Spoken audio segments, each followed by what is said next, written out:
Hello, my name is Teresa Clark. I am Suzanne Clark Simpson's sister. And on behalf of the Clark family, we want everyone to know that we are devastated by the loss of my sister. I am here to be a voice for my sister, and the search will continue and we will not stop until we find her.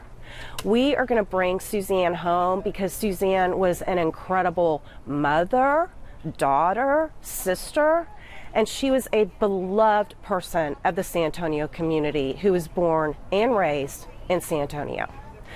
We are so grateful that Suzanne has a large tribe and a large family because we are determined to find her. Lastly, the Clark family would like to thank all the people who have been involved, especially Governor Abbott, the DPS, the Bexar County Police, the Almas Park Police, the Kendall County Police, the FBI, the ATF, the search and rescue people. If there's anybody I'm leaving out, forgive me, I'm not trying to leave anybody out. We're grateful for every person who has tried to help our family, who's helped our family by opening their arms and making prayers and all the things that everybody has done. In closing, all we have to say is we love Suzanne Simpson the most, and we are going to bring her home.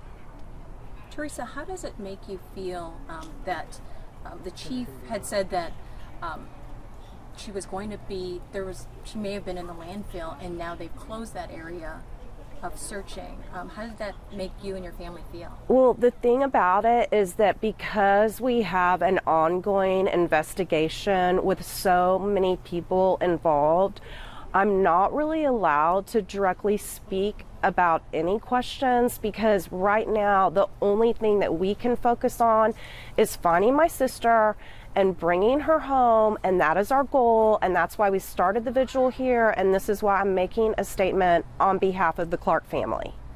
How does it make you feel that Brad is uncooperative? I cannot express any feelings except for finding my sister. So I appreciate everybody coming out today. Thank you so much, and I'm sure that we'll keep you up to date as we can do so, but at this moment all we can do is be gracious, thankful, and pray to find my sister. Are you the family spokesperson? I am not the family spokesperson. But for the Clark family, are you the spokesperson? I'm speaking on behalf of the Clark family. Have you been in contact with the family as well? I cannot speak about the family. I can only speak about me and my sister, and that's the only thing I can talk about. What's your favorite memory with your sister? That my dad nicknamed her Jesus because he had a lot of clients named Jesus, and they say Jesus in Spanish is Jesus, and so my dad would always call her Jesus. So anyways, thank you so much for your time. I appreciate you guys, and Teresa, I'm sure if I ask one more question? I'm probably not going to be able to answer it, but you can try. Okay. It's okay. I know this has been a really hard time for you. What has helped you get through these past few weeks? I mean, to be honest with you, so because I was raised in the north side, but then of course I've lived in Alma Heights, and Suzanne's lived in Almas Park, and of course I love all of San Antonio, but the people that have helped me the most have been several of my friends from Clark High School. And so at the end of the day, I went to Lee, and then I had a lot of friends and a large network growing up here, and I can just really say that it's been my Clark friends that have really stepped up to the plate. How are her kids? I can only talk about Suzanne, I'm sorry. Have you talked to them at all? I mean, yeah, I have, but it's like I'm talking to them, but I can't talk about them just for the sake of their privacy. And you wrote this with her daughter, Chandler. Why was it important for her, she felt, to get her message across as well? Because it's her mother. And I think, everybody knows that one of the reasons that this is so crucial is because when a mother goes missing, they don't go missing by accident, because mothers have very set schedules of like coming home at night and making dinner, waking up and making breakfast, doing the hustle to make some money, taking the kids to their activities. So you know, when a mother goes missing of children, children need their mothers the most, and that is the reason that we've been able to get so many people involved in this situation, is because Suzanne was a beloved mother. She was an incredible person, and she just had the sweetest disposition. You know, she always aimed to please. My mom's like, she's so easy to raise. And so when you have an incredible mother that is no longer there to cook 3 meals a day and get the kids to the activities and be involved in their schoolwork, their homework, everything that has to do with them, getting their hair done or getting them dressed or whatever the situation may be, it's just very heartbreaking not for somebody not to have their mother, is basically the bottom line.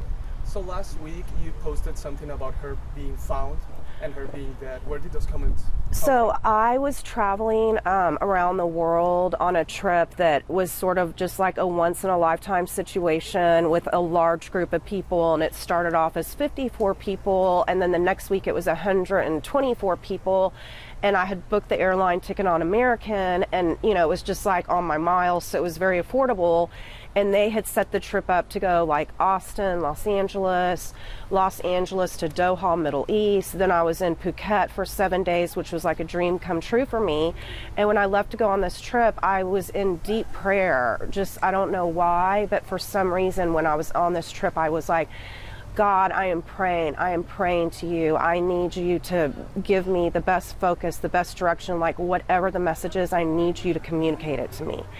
And so then I flew back home, and when I was flying home, I flew through Hong Kong and then took a different airline to go across the Pacific Ocean, which I've never done. That is why it's called a trip around the world. And when I received the message from my niece, I knew immediately that my sister was gone, because I know that my sister would never go missing for 16 hours. Like, that's just inconceivable. And so then I just thought it was like this super simple, you know, cut and dry thing, that they got into an argument, they had all this information, they had found her near the house. And when you're on a plane traveling around the world, you're not privy to information. And because there was so much information, like, it was just very confusing, and I'm not a specialist in these type of things, obviously. So I just was misinformed, basically. And then when I got home, you know, I went to see my mom, and then when I understood the severity of the situation, that we couldn't find her, then we've just trying our best every single day, praying that she will be found, because at the end of the day, we want to have closure, you know, for our families to move forward and make the most out of this situation for the sake of her children. Speaking of closure, you know, we've talked about, you know, wanting to lay her to rest, how important it is to have that funeral. Can you expand on that for us a little bit? I mean, I don't really feel comfortable talking about that right now. I mean, I have visited with the family, and I do know, I mean, I have an idea of what the wishes are, but you know, until we find her, once we find her, then we will get together as a tribe to figure out, you know, the final plans. But right now we have a very large plate of details to handle, and the first detail is to find her, and then, you know, we have to figure out this and we have to figure out that, and so we have a lot of stuff to figure out. And once we just, you know, we're talking about it on a daily basis, what we want the plans to be, and respecting the wishes of our children. And so all we can do is every day, like, okay, we got to think about this, we got to think about that, we got to think about this, who's going to step up and do this, who's going to step up and do that. And so we're trying basically to divide and conquer, which is also what the state of Texas has done, which we are so grateful for all the people that have prayed, that have come out and tried to help us resolve the situation. When is the last time you were able to talk to your sister and hear her? I mean, I recently saw her before I left on this trip, so, but I don't want to like get into any private details about my sister, just out of the respect for her. But before I went on this trip, I did see her and I did speak with her. So. Do you know about when that was? Just not about. I mean, no, I was kind of trying to figure out when that was, and honestly, because there's just been I've been really busy this summer, and I've been trying to stay busy just in general because of, the political situation. And when I tried to go back to the timeline, I was like, well, maybe it was August, but we have so much stuff going on that I can't really specifically say when it was because I wasn't really thinking about it. It's just like a normal occurrence to be all, hey, Suze, you know what I mean? So maybe August, maybe October. I can't even tell you. I left town at the end of September, and I got back into town on Tuesday, October the 7th, which is, and then because I was like 24 hours ahead, I kind of had like a bit of a heads up on the situation by ways of her children. And so then, it just happened to work out that I got back into town, one of her children got back into town the same day. Then we've been trying to sort through all the details and trying to understand what's been happening.